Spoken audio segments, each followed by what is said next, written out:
Bismillahirrahmanirrahim. Kehidupan pasca kematian digambarkan di dalam Al-Quran dengan dua kata. Satu, ada yang disebut dengan kubur. Kata ini dan turunannya disebutkan 8 kali dalam Al-Quran. Ya, saya sudah tuliskan ini tadi sebelum berangkat, nanti kita bacakan. Kedua, ada yang disebut dengan barzakh. 3 kali disebutkan dalam Al-Quran. Sudah? Bila disebutkan dengan kubur, itu yang dimaksudkan adalah tempat atau alamnya. Jelas? Tempat atau alamnya.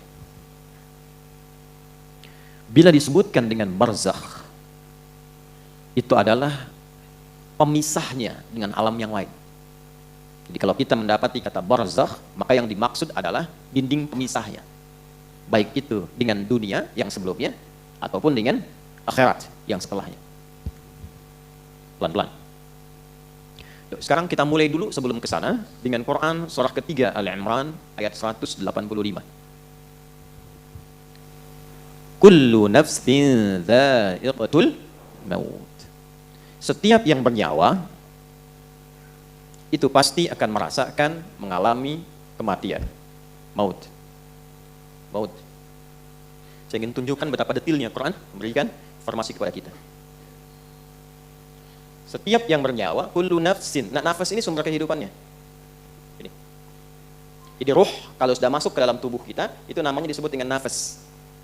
Ya. Dari mana tahunya? Kita tempatkan dulu misalnya dengan ayat supaya jelas.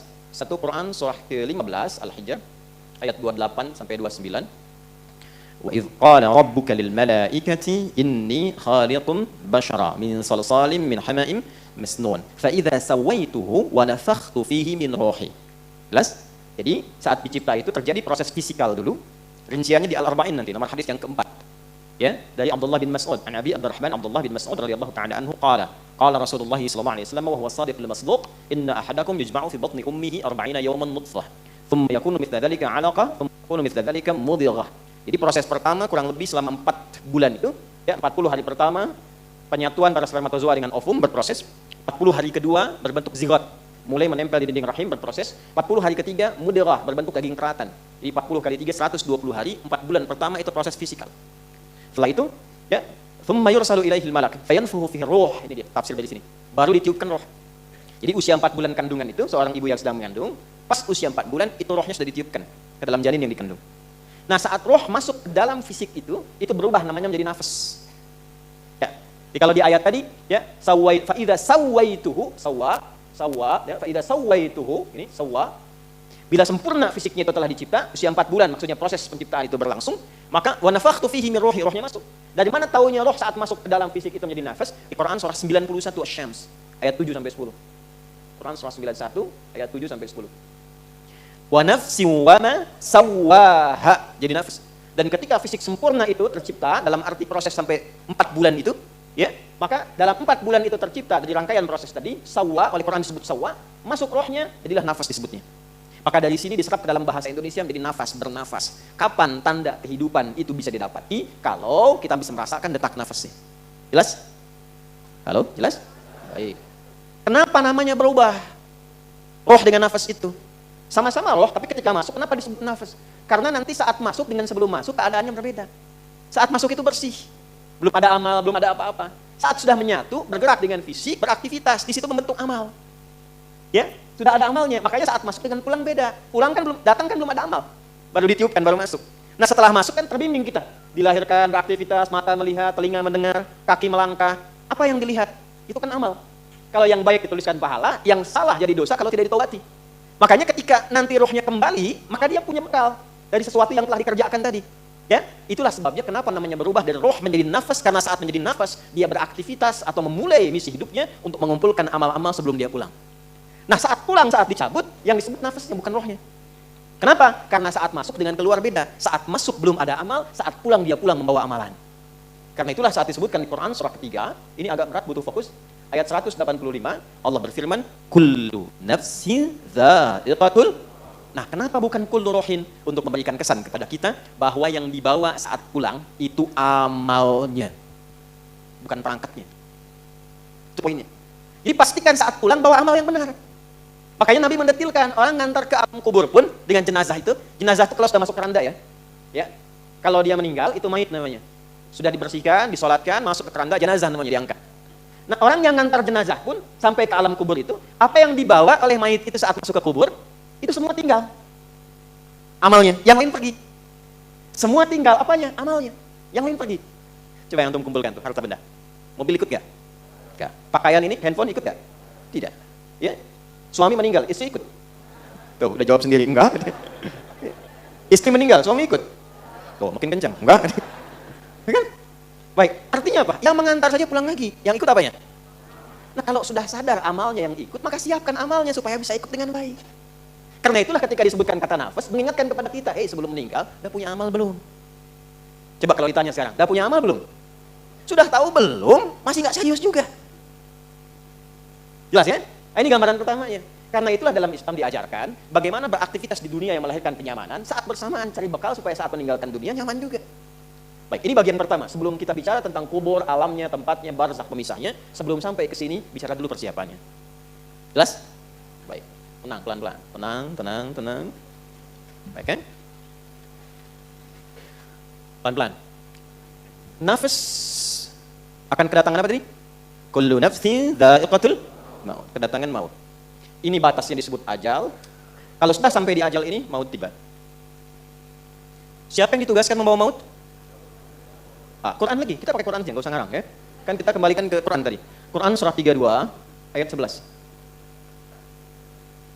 Qul yatawaffakum malakul mautil ladzi wukkila bikum. Firalkan Muhammad SAW sampaikan pada umatmu semuanya, telah ditugaskan satu malaikat membawa maut. Qul yatawaffakum malakul maut. Khusus satu malaikat tugasnya membawa maut saja. Jelas? Itu yang sering kita kenal dengan malaikat apa? Israel, kan? Israel. Yang patuh kepada Allah, yang taat kepada Allah, nggak lihat-lihat. Pokoknya tiba waktu, ambil, nggak bisa nawar. Ya, ada dulu rasul yang dekatnya, jadi rasul di bumi itu punya teman rasul dari langit. Rasul dari langit itu maksudnya malaikat. Ada rasul yang temannya itu malaikat maut. Contoh siapa? Nabi Musa alaihissalam, Nabi Daud alaihissalam.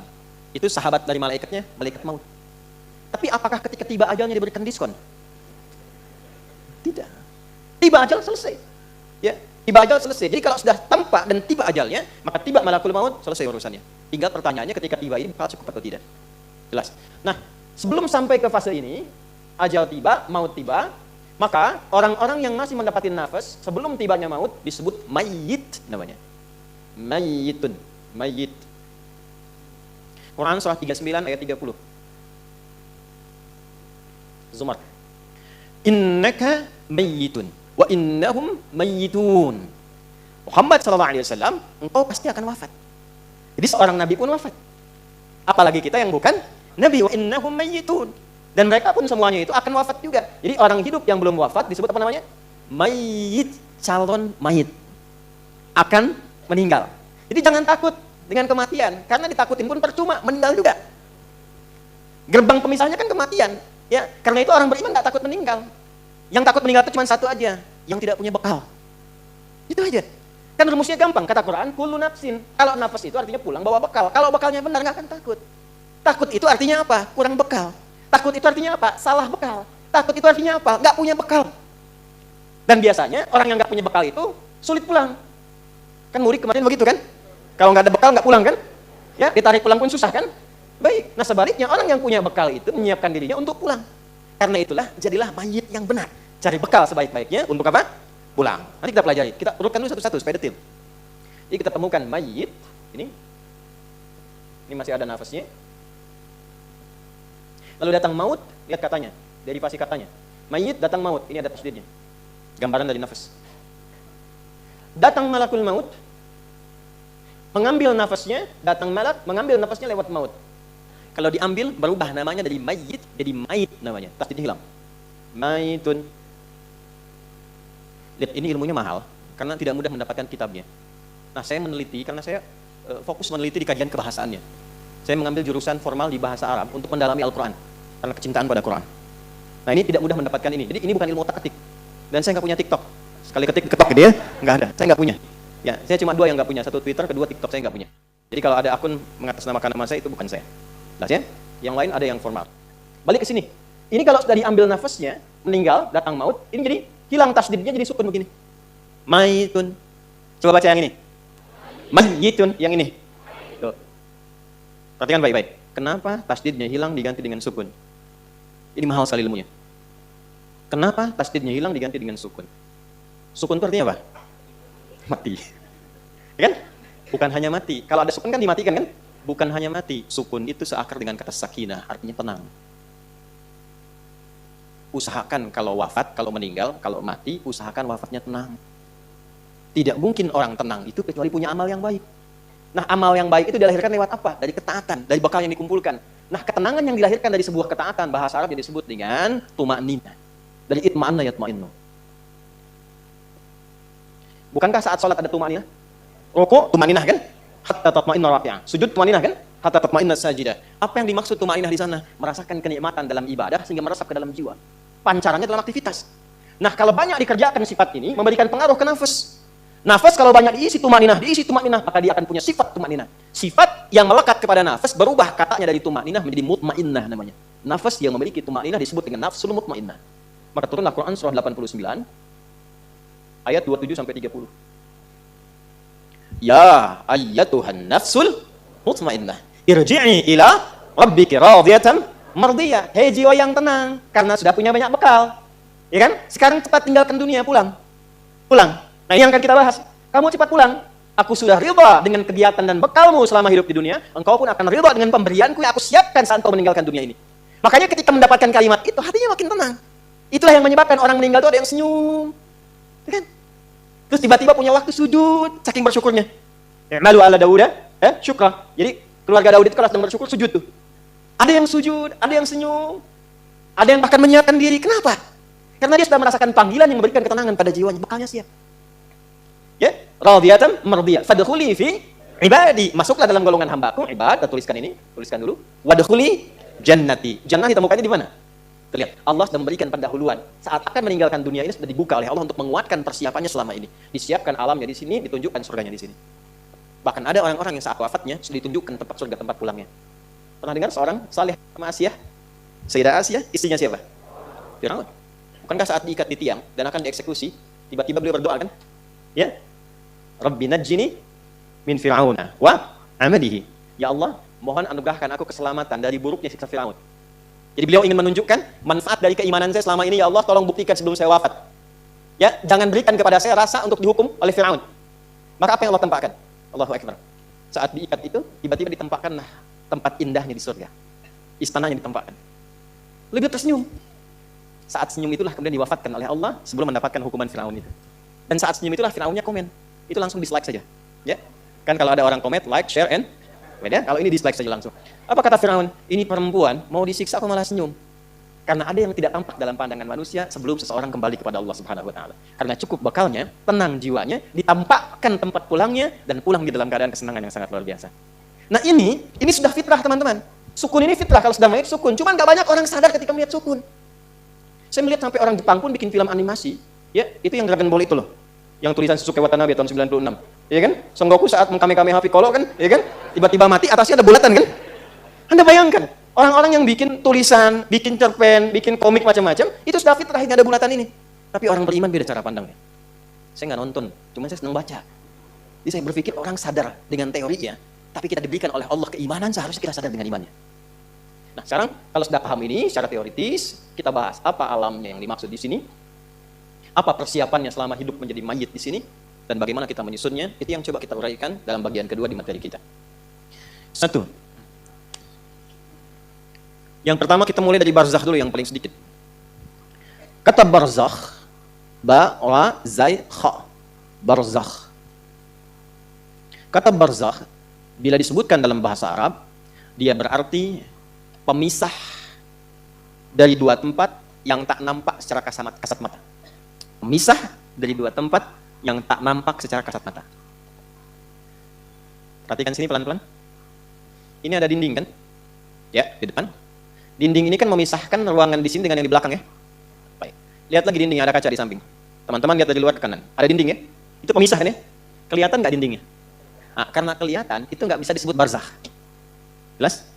Maka dalam bahasa Arab, itu disebut dengan satr kalau nampak remang-remang, hijab kalau nampak tertutup sama sekali.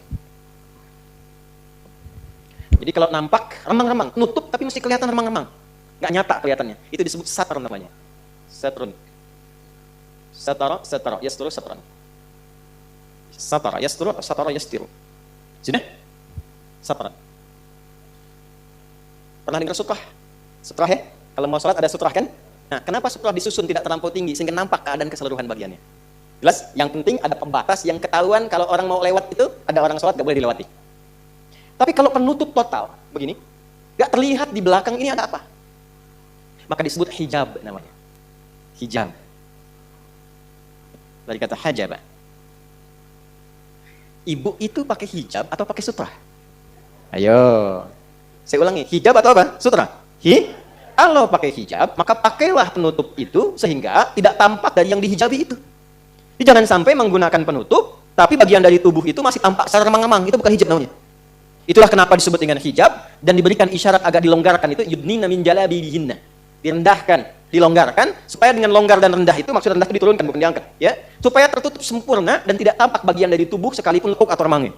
Paham? Tapi di sini tidak disebut dengan sutra, tidak disebut dengan hijab. Sebab hijab kalau dibuka terlihat. Teman?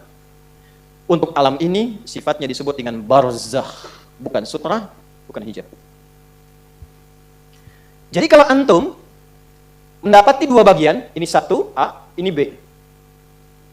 Paham? Ini ada pembatas yang tidak menyatukan ini, nggak bisa ketemu nih. Di sini nggak bisa ke sini, nggak bisa ketemu, ini nggak bisa ketemu. Ya, tempatnya misalnya kelihatan tuh, dari sini kelihatan, tapi nggak bisa mempertemukan ini balik lagi ke sini, balik lagi ke sini. Ini barzakh namanya. Kalau di lautan yang luas, yang besar, pernah melihat misalnya di YouTube, ya, atau National Geographic, ada tiba-tiba ikan, terus balik lagi, ikan balik lagi.